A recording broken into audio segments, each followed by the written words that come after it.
అతడు దివ్య బాలుడు కదా. ఒక్కటి గుర్తుంచుకోండి, దివ్యత్వానికి స్థానం దివ్యలోకంలోనే ఉంటుంది. దేవతల లోకంలో, మానవ లోకంలో మనలాంటి సాధారణ మనుషుల మధ్య ఉండదు. అమ్మ అటు చూడు, సోదరుడి శరీరం నుండి కవచం ఎలా పైకి కనబడుతుందో. అది కాకుండా ఆ బండరాయి పగిలి ముక్కలైపోయింది.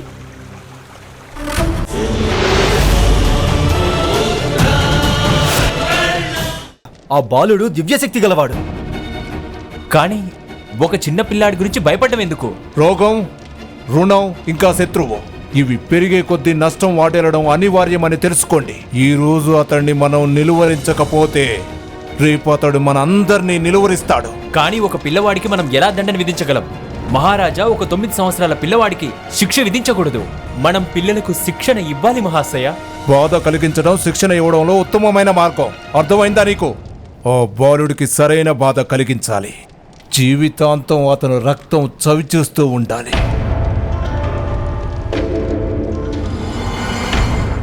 నువ్వు అతడి పెదనాన్న ద్వారా దివ్యరథాన్ని పొందావు కదా. అదిగో ఆ దివ్యరథం. ఏ రోజైతే తీసుకున్నానో అప్పటి నుంచి అది విరిగే ఉంది. అతనేం చెప్పాడంటే, మీ మనసు ఎప్పుడైతే పవిత్రంగా ఉంటుందో అప్పుడే ఈ రథం దివ్యత్వాన్ని పొందుతుంది. లేనట్లయితే ఇది మామూలు రథంగానే ఉంటుంది. నువ్వు ఒక మూర్ఖుడివి. నిమ్న జాతీయుల్లో ఏ విధంగా సమర్థత ఉండదో అలాగే నిమ్మ చెట్టు చెక్కతో రథం కూడా నిర్మించబడదు.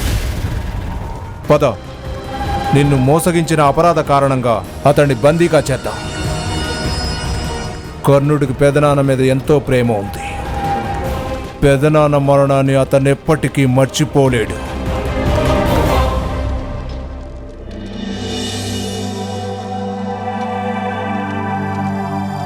పెద్దనాన్న, సోదరుడి కర్ణుని దివ్య కవచం చూసి అమ్మ ఎందుకు అలా భయపడుతుంది? దివ్య కవచం. కుమార శోణ, ఏదైనా దివ్యమైన వస్తువును మొదటిసారిగా చూసినప్పుడు చాలామంది ఇలాగే భయపడతారు. ఆ వస్తువేంటో మనుషులు అర్థం చేసుకోలేరు. అదేమిటో తెలుసుకున్నాక దానిని సొంతం చేసుకోవాలనుకుంటారు, లేదా దానిని నాశనం చేయాలనే ప్రయత్నం చేస్తుంటారు. అర్థమైందా?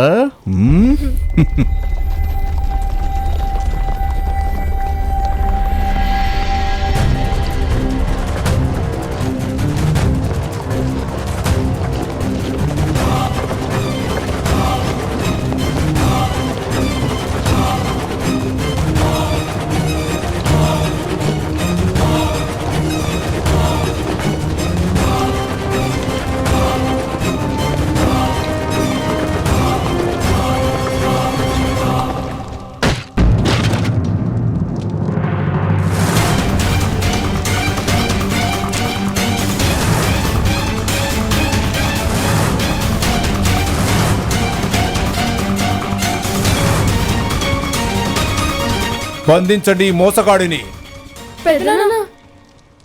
దివ్యరథం పేరుతో ప్రజల్ని మోసగాళ్ళని చేస్తున్నాడు. మోసమా? ఆ రథం దివ్యమైనదే కదా. ఆ రథం నుండి వెలువడిన కాంతిని నువ్వే స్వయంగా నీ కళ్ళతో చూసావు కదా. ఇతన్ని పట్టుకోండి. వదలండి! వదలండి! వదలండి! మా పెద్దనాన్నగారిని ఎక్కడికి తీసుకెళ్తున్నారు మీరు? వదలండి నాన్నగారు! మంత్రివర్య, మా అన్నగారు చేసిన తప్పేమిటి? అతడు మోసం చేశాడు. దివ్యరథం పేరుతో మోసం చేశాడు. ఎవరు చెప్పారు ఇదంతా? తనకి మోసం చేయాల్సిన అవసరం ఏముంది? అవసరం గురించి నాకేమీ తెలియదు. నేను న్యాయం చెయ్యాలంతే. పట్టుకోండి అతన్ని.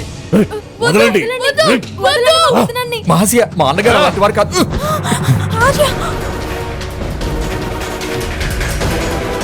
పెద్దనాన్నగారు! పెద్దనాన్నగారు! అన్నగారు! మా పెద్దనాన్న వదలండి. పద.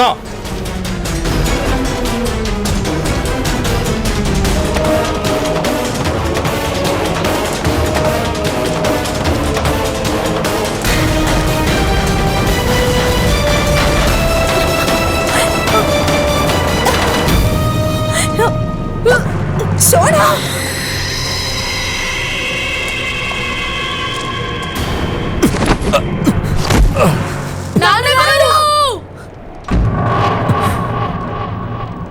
మీరు మా పెద్దనాన్నగారిని తీసుకెళ్ళడానికి వీల్లేదు.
అన్నగారు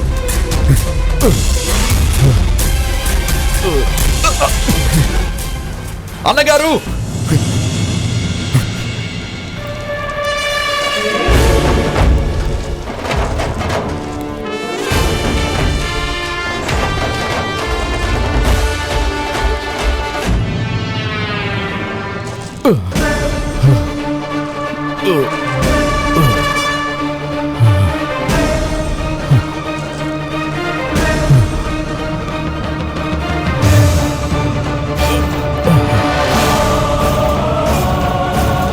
నాన్నగారు సోనా సోనా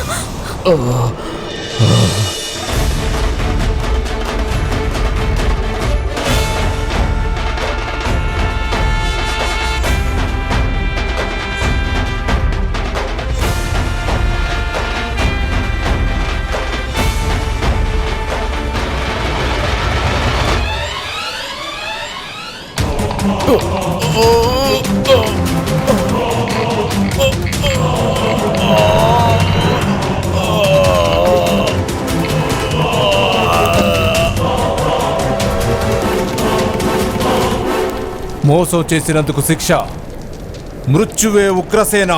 కానీ నేను మోసం చేశానని నువ్వు భావిస్తే నన్ను మహారాజు ఎదుట నిలబెట్టు. ఇది ఇది ఏ విధంగా న్యాయం అవుతుంది? మీరు నాకు అన్యాయం చేస్తున్నారు. బలవంతుడు ఏం చేసినా అది న్యాయమే అవుతుంది. అయితే నువ్వు నాకొక ప్రమాణం చేయి. మీ కర్ణుడు జీవితంలో ఎప్పటికీ ధనస్సును ముట్టుకోడు అని, తన దివ్యత్వాన్ని ప్రదర్శించడు అని. అప్పుడు నేను నిన్ను ప్రాణాలతో వదిలిపెడతాను.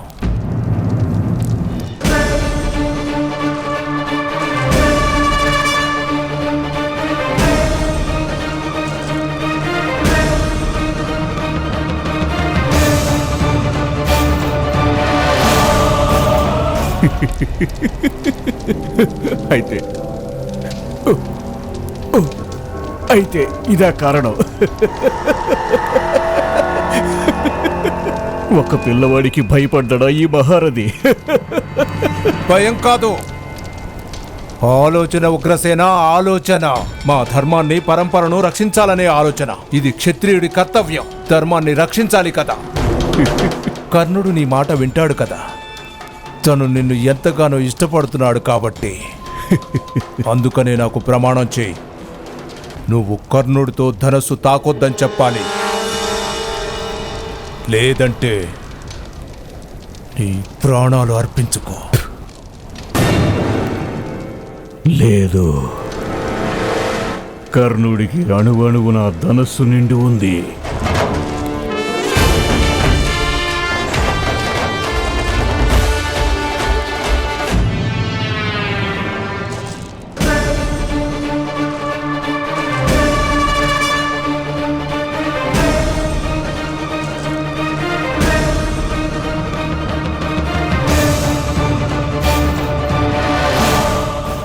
తను మిమ్మల్ని జీవితాంతం సుఖంగా ఉండనివ్వడు.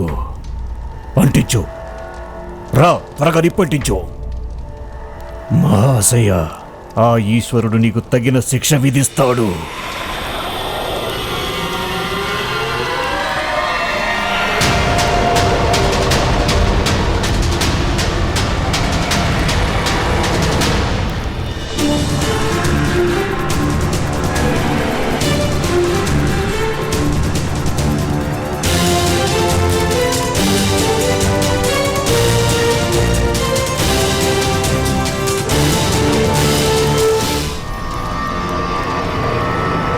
ఇప్పుడు కూడా అవకాశం ఇస్తున్నాను. నేను నీ బంధనాలు విప్పి నీకు ప్రాణభిక్ష పెట్టగలను.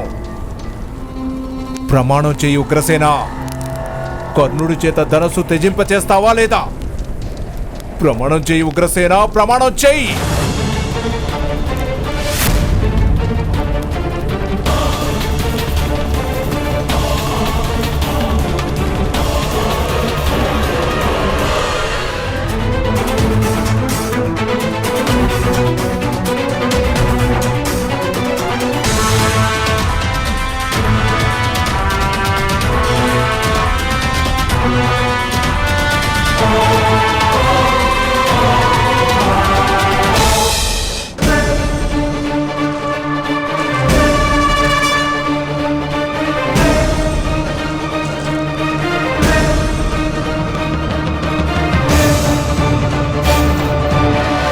సోదరు కన్నా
అన్నగారు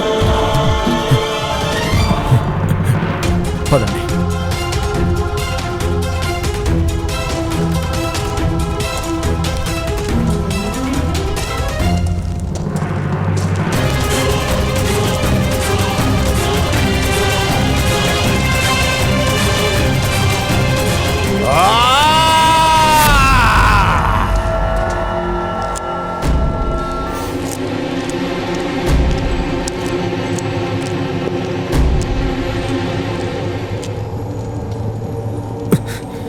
రాధా, మనం వెంటనే ఈ గ్రామం విడిచిపెట్టి వెళ్ళిపోవాలి. వస్త్రాలు, వస్తువులు అన్ని మూటకంటూ మనం వెళ్ళిపోదాం. నేను వెళ్ళి రథం తీసుకొస్తాను. కన్నా, జాగ్రత్తగా చూసుకో.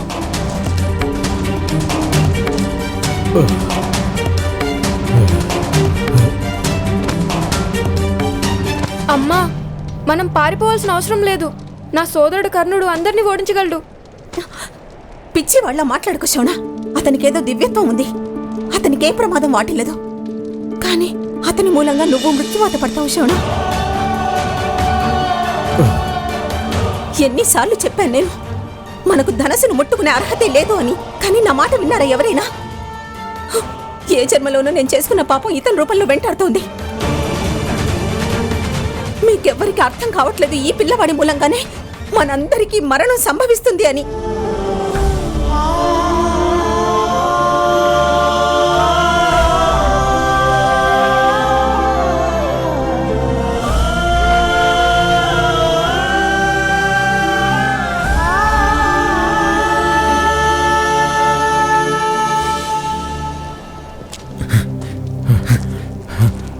జాగ్రత్తగా నడవండి. రాధా, షోడా,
క్షమించండి మంత్రివర్య, మేము చాలా బలహీనులం. బలవంతులతో పోటీ పడేందుకు మాకు ఎలాంటి అర్హత లేదు.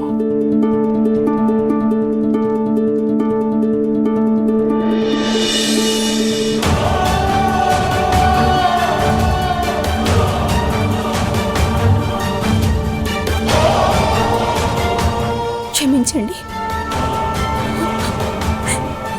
క్షమించండి. మీ పాదాల మీద పడి క్షమించమని వేడుకోవడం తప్ప ఏమీ చేయలేని వాళ్ళం. క్షమించండి.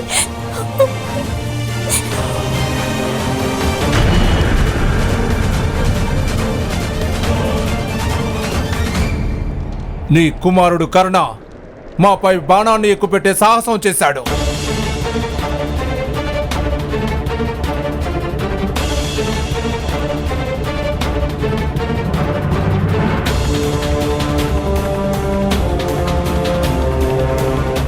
అతిరథ, నువ్వు ఈ తప్పుకు తగిన దండన అనుభవించాల్సిందే.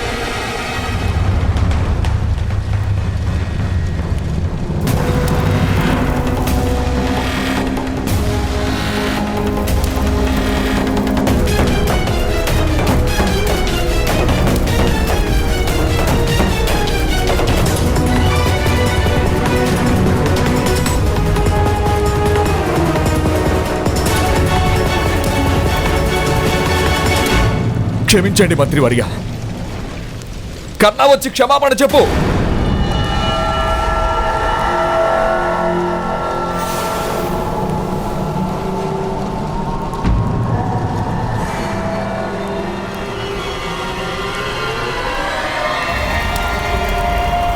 కన్నా!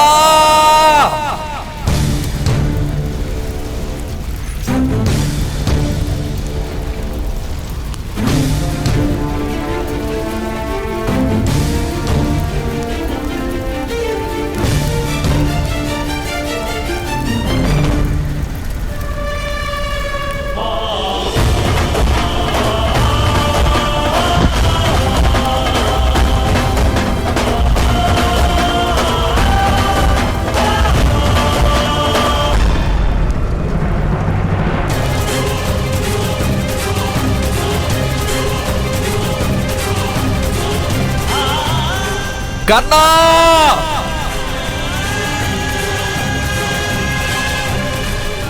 కన్నా!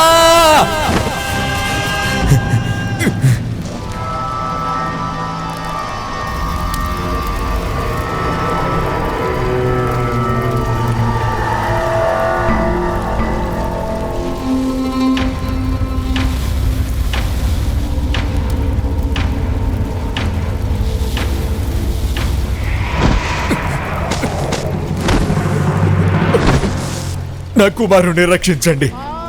ఇంత నిర్దయులుగా ఉండకండి.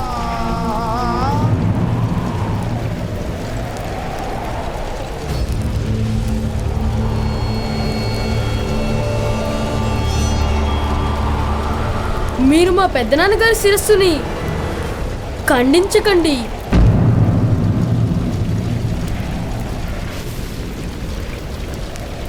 నేను కూడా